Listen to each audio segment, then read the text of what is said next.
Kira-kira yang terbayangkan, so yang paling mungkin yang akan hadir di binih kuburan katanya di saat jasad katanya kali gebalut meja putih gepetren lah muruaknya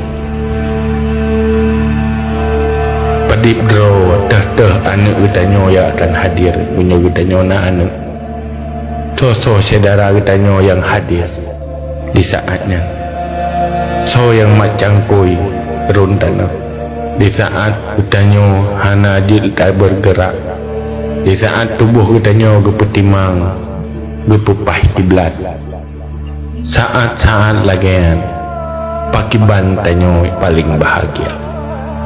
Kira-kira yang membahagiakan katanya pukeh ngan harta yang tak kubah inaidonya atau harta yang kata robah menjadi amai wakhirat.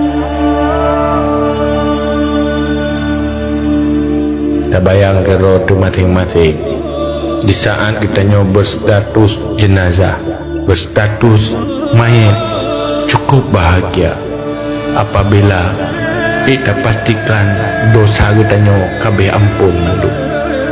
Saat tubuh gepetamang dalam kubu dosa kalebih awai ampun tak tumai taubat ino dalam dunia bahagia tidak tahan. Kubu katanya adalah kebun syurga, tempat istirahat katanya menunggu bangkit upadang mahsyar adalah tempat indah dan kebun syurga karena amai kebaikan tanya lebih le kait tabaya utang dosa. Cibayangkan Dipna trip katanya berada di alam kuburan sampai dia bangkit upadang mahsyar. Lebih trip tahu di dalam dunia atau lebih trip dalam kubur. Na'udzubillah. Anda tak bayangkan menyomati katanya hana selamat iman bagi kiban nasib tanya menyo Allah nepu mati katanya tapi hana nepu selamat iman mulai dalam kubu menderita dalam neraka untuk selama-lamanya. Mustiro katanya pun tak pastikan bahawa iman tanya selamat. Allah lah yang peselamat iman tanya. Tanyuhan mampu tak peselamat iman. Munyo dalam ilmu Allah ne tulis katanya selamat iman berarti katanya urang selamat iman.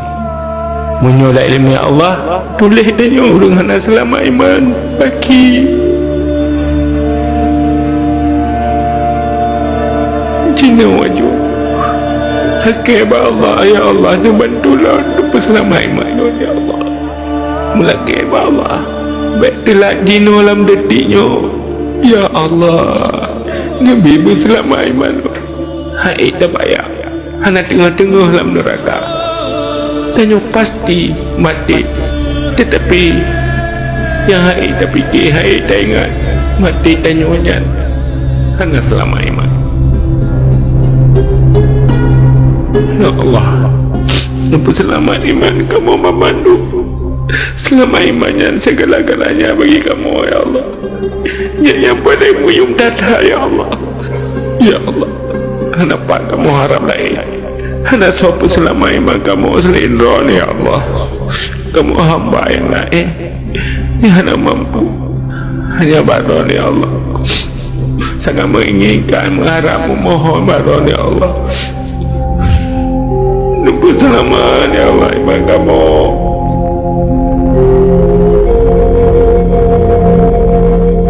mohon dengan hati Allah Allah nak tepu ucapan hati kita nyo